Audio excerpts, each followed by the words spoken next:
Friends, welcome to my channel. അപ്പം നിങ്ങൾക്ക് ഇന്ന് കാണാൻ ഞാൻ വന്ന വിഷയം എന്താണെന്ന്. ഇന്ന് നമ്മളെ യൂട്യൂബ് വീഡിയോയിൽ ഇതാണ് വിഷയം. അതായത് ഒരു ഓൺലൈൻ പ്ലാൻ ഷോപ്പിംഗ് ഞാൻ ചെയ്തു. അത് എങ്ങനെയുണ്ട്, അതിൻ്റെ പിന്നെ പ്ലാന്റ് എന്താണ്, ഇതെല്ലാം ഞാൻ പറഞ്ഞുതരാം. അപ്പം ഞാൻ ഈ ഓർക്കിഡ് വാങ്ങിയിട്ടുള്ളത് കോഴിക്കോടുള്ള ഒരു ഓർക്കിഡ് സെയിൽ നടത്തുന്ന ഓൺലൈൻ സെയിൽ നടത്തുന്ന ഒരു കുട്ടിയുടെ അടുത്താണ്. സൗമ്യ അജിത്ത് എന്നാണ് പേര്. ഞാൻ അതിൻ്റെ ലിങ്കും ഫോൺ നമ്പറും ഡിസ്ക്രിപ്ഷൻ ബോക്സിൽ ഇടാം. അപ്പം നമുക്ക് ഇതൊന്ന് ഓപ്പൺ ചെയ്ത് നോക്കാം എങ്ങനെയുണ്ട് പ്ലാന്റ് എന്ന്.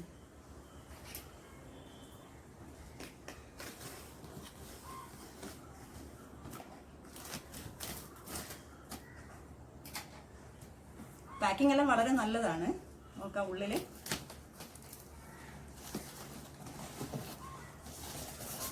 ഓക്കെ, വാ, പ്ലാന്റ് നല്ല ഹെൽത്തി ആയിട്ടുള്ള പ്ലാന്റ് ആണ് അയച്ചിട്ടുള്ളത്.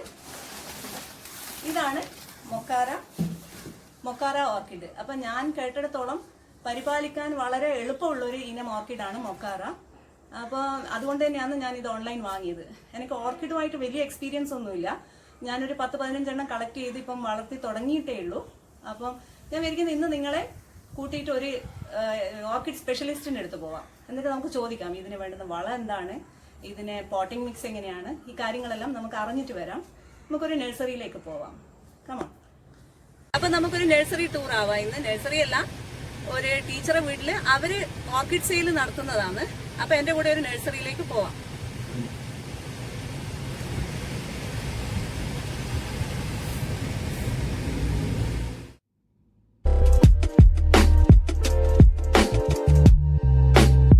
അപ്പൊ നമ്മളെ എത്തി, ലതിക ടീച്ചറെ വീട്ടിലെത്തി.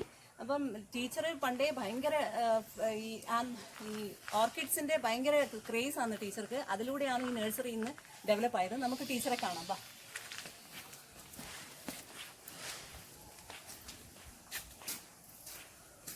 ഇതാണ് ഞാൻ പറഞ്ഞ ലതിക ടീച്ചർ.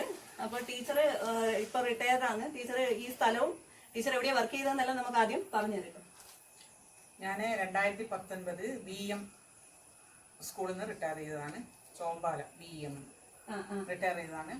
അതിന് മുമ്പേ എനിക്ക് ധാരാളം ചെടികൾ ഉണ്ടായിരുന്നു. പിന്നെ ഓർക്കിഡ്സിന്റെ എല്ലാം കളക്ഷൻസ് ഉണ്ടായിരുന്നു. പിന്നെ ഒരു കൂടുതലായപ്പോ അതൊരു എന്താ പറയണ്ടത്, കുറച്ചൊക്കെ സെയിൽ.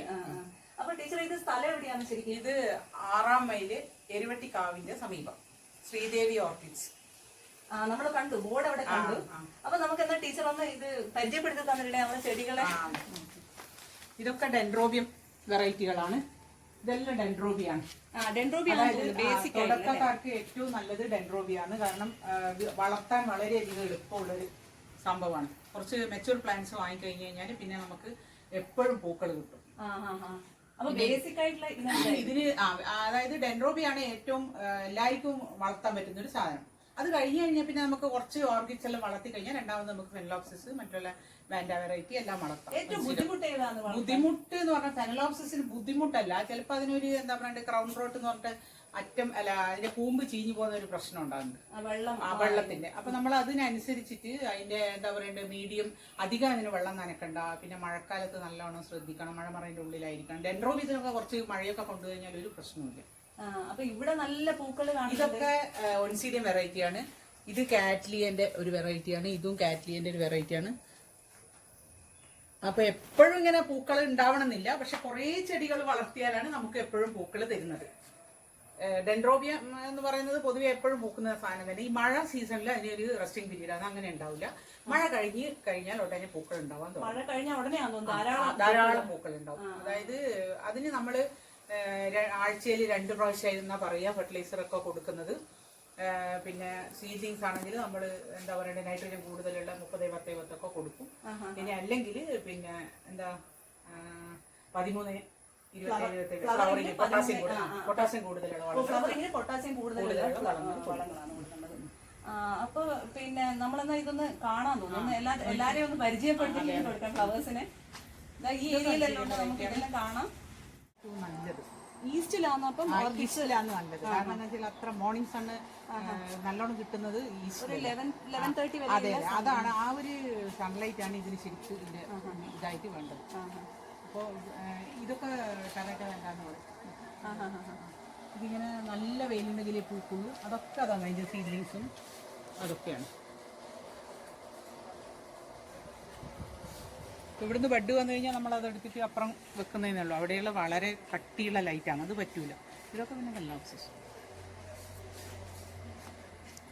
ഇതാണ് തുടങ്ങിയ പറയുന്ന പ്ലാന്റ്. നല്ല ഭംഗിയുണ്ട് അത് വെച്ച ബാസ്ക്കറ്റ് വേണം. ഇത് സിംബീഡിയം പൂത്ത് കഴിഞ്ഞു. സിംബീഡിയത്തിന്റെ കുറച്ച് കളേഴ്സ് ഉണ്ട്. ഇത് നല്ല ഭംഗിയുള്ള കളർ അതിന്റെ.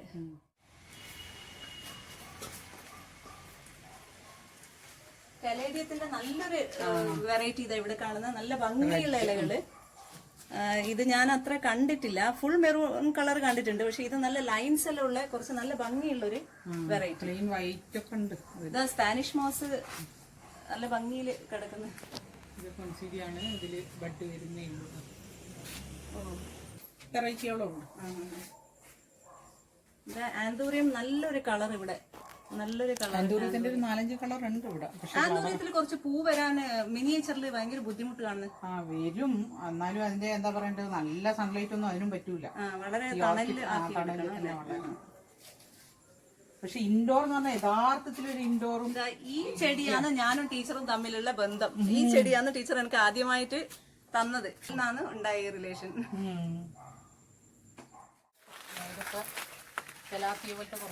ഇതൊന്ന് പറഞ്ഞത് ഇതെന്താ സംഭവം? ഇത് ഓർക്കിഡ് പിന്നെ എന്താ പറയണ്ടത്, പ്രൊപ്പഗേഷന് വേണ്ടി അതിന്റെ സ്റ്റെം ഇങ്ങനെ ഇതാക്കിയതാണ്.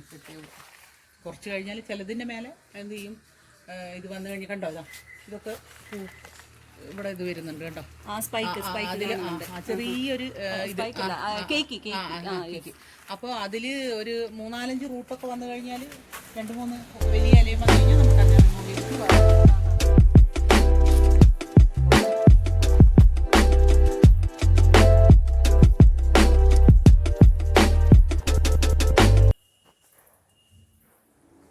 അപ്പോൾ നമ്മൾ ഇപ്പോൾ ലതിക ടീച്ചറെ വീട്ടിൽ പോയി ഓർക്കിഡിനെ പറ്റി കുറച്ച് കാര്യങ്ങളെല്ലാം മനസ്സിലാക്കി. അപ്പോൾ ഞാൻ ഒന്നുകൂടെ പറഞ്ഞു തരാം, എനിക്ക് മനസ്സിലായ കാര്യങ്ങൾ ഒന്നുകൂടെ ഷെയർ ചെയ്യാമെന്ന് വിചാരിക്കുന്നു. അപ്പോൾ നമ്മളെപ്പോഴും ഓർക്കിഡിന് കെമിക്കൽ ഫെർട്ടിലൈസർ ആണ് കൊടുക്കുന്നതെങ്കിൽ 8-25-25 എന്ന റേഷ്യോ അല്ലെങ്കിൽ 25-10-15 എന്നുള്ള റേഷ്യോയിൽ കൊടുക്കാം. ഈ 2 റേഷ്യോയിലുള്ളതാണ് കൊടുക്കുന്നത്. അപ്പോൾ നമ്മൾ മനസ്സിലാക്കേണ്ടതെന്ന് വെച്ചാൽ NPK എന്ന് പറയുന്നത് നൈട്രജൻ, ഫോസ്ഫറസ്, പൊട്ടാഷ്യം എന്നാണ്. അപ്പോൾ നമുക്ക് ഗ്രോത്തിനുള്ളതാണ് വേണ്ടെങ്കിൽ നമ്മളെപ്പോഴും നൈട്രജൻ കൂടുതലുള്ള വളങ്ങൾ വേണം കൊടുക്കാൻ. അതേസമയം നമുക്ക് ഫ്ലവറിങ്ങിനാണ് വേണ്ടതെങ്കിൽ പൊട്ടാഷ്യം കൂടുതലുള്ളത്, അതായത് K ലാസ്റ്റ് നമ്പർ കൂടുതലുള്ളത് വേണം കൊടുക്കാൻ വേണ്ടിയിട്ട്. അപ്പോൾ എപ്പോൾ കെമിക്കൽ ഫെർട്ടിലൈസർ കൊടുക്കുമ്പം കുറച്ച് കൊടുത്താൽ മതി. Every week fertilise, every week എല്ലാ ആഴ്ചയും കുറച്ച് കൊടുക്കുക. നമ്മളെപ്പോഴും വാങ്ങുന്ന പാക്കിലുള്ളതിൽ പറയുന്ന എമൗണ്ടിനെക്കാട്ടും കുറവേ കൊടുക്കാൻ പാടുള്ളൂ. അപ്പോൾ എന്തായാലും നമുക്ക് പിന്നെയും കൊടുക്കാം, പക്ഷേ കൂടിപ്പോയാൽ പ്ലാന്റ് അങ്ങനെ നശിച്ചു പോകും. എന്നെപ്പോലെ ചെറിയൊരു ഗാർഡൻ അല്ലെങ്കിൽ പൂന്തോട്ടം എന്നുള്ള സ്വപ്നം കൊണ്ടു നടക്കുന്നവരാണെങ്കിൽ നമുക്ക് ഓർഗാനിക് ഫെർട്ടിലൈസർ ഉപയോഗിക്കാം. ഞാൻ അധികം ഉപയോഗിക്കാറുണ്ട്. അതായത് തേങ്ങ വെള്ളം ഒഴിച്ചു കൊടുക്കാം, പിന്നെ കഞ്ഞിവെള്ളം ഒരു ദിവസം വെച്ചതിന് ശേഷം കുറച്ച് ഡൈല്യൂട്ട് ആക്കിയിട്ട് അത് ഇതിനൊഴിച്ചു കൊടുത്താൽ വളരെ നല്ലതാണ്. പിന്നെ ചിലർ പറയും മീൻ, ചിക്കൻ എല്ലാം കഴുകിയ വെള്ളം അത് ഡൈല്യൂട്ട് ആക്കി ഒഴിച്ചു കൊടുക്കാം. പക്ഷെ അതിൽ ഫംഗസ് വരാനുള്ള ചാൻസസ് വളരെ കൂടുതലാണ്. അത് ഞാൻ ഏകദേശം നോക്കി എൻ്റെ 1-2 ഓർക്കിഡ്സ് നശിപ്പിച്ചതിന് ശേഷം മനസ്സിലാക്കിയ കാര്യമാണ്. അപ്പോൾ അത് നിങ്ങളോട് ഷെയർ ചെയ്യുക. അപ്പോൾ ഓർഗാനിക് ഫെർട്ടിലൈസർ കൊടുക്കുമ്പോൾ എപ്പോഴും ഓർമ്മിക്കണം, കുറച്ച് അതിന് അത്യാവശ്യം ആവശ്യമുള്ള വെയിൽ കിട്ടണം. ഇപ്പോൾ ഡെൻഡ്രോബിയ ആണെങ്കിൽ ഒരു 80% അല്ലെങ്കിൽ 60% വെയിലെങ്കിലും അതിന് ഉണ്ടാവണം. പിന്നെ ഫെലനോപ്സിസ് ആണെങ്കിൽ അതിന് വെയിൽ പാടില്ല, തണലാണ് വേണ്ടത്. എന്നാലും ആ പോട്ടിംഗ് മീഡിയ അത് പിന്നെ വേഗം വെറ്റായി കംപ്ലീറ്റ് ടൈം നിൽക്കാതെ ഉള്ള ഒരു അവസ്ഥയിൽ നമുക്ക് ഓർഗാനിക് ഫെർട്ടിലൈസർ കൊടുക്കാം. അപ്പോൾ പോട്ടിംഗ് മീഡിയ എന്താണെന്ന് ടീച്ചർ പറഞ്ഞു തന്നു. നമുക്ക് കരി, ഓട്ട് കഷ്ണം, അതേപോലെ ചകിരി തൊണ്ട്, ഇതൊക്കെയാണ് പോട്ടിംഗ് മീഡിയ ആയിട്ട് ഉപയോഗിക്കുന്നത്. ഒരിക്കലും മണ്ണ് അതിനൊരു ഓർക്കിഡിനൊരു പോട്ടിംഗ് മീഡിയ അല്ല. അപ്പോൾ ഇങ്ങനെയാണ് ഫെർട്ടിലൈസർ കൊടുക്കേണ്ടത്. ഞാൻ ഏതായാലും ഇതൊന്ന് എൻ്റെ ടീച്ചർ പറഞ്ഞ കാര്യങ്ങൾ എൻ്റെ പ്ലാന്റ്സിൽ ഒന്ന് പരീക്ഷിച്ച് നോക്കാമെന്ന് വിചാരിക്കുന്നു. അപ്പം ഓർക്കിഡ് കെയർ നിങ്ങൾക്കും നന്നായി വരട്ടെ എന്ന് ആശംസിച്ചുകൊണ്ട് സൈനിങ് ഓഫ് രജനി.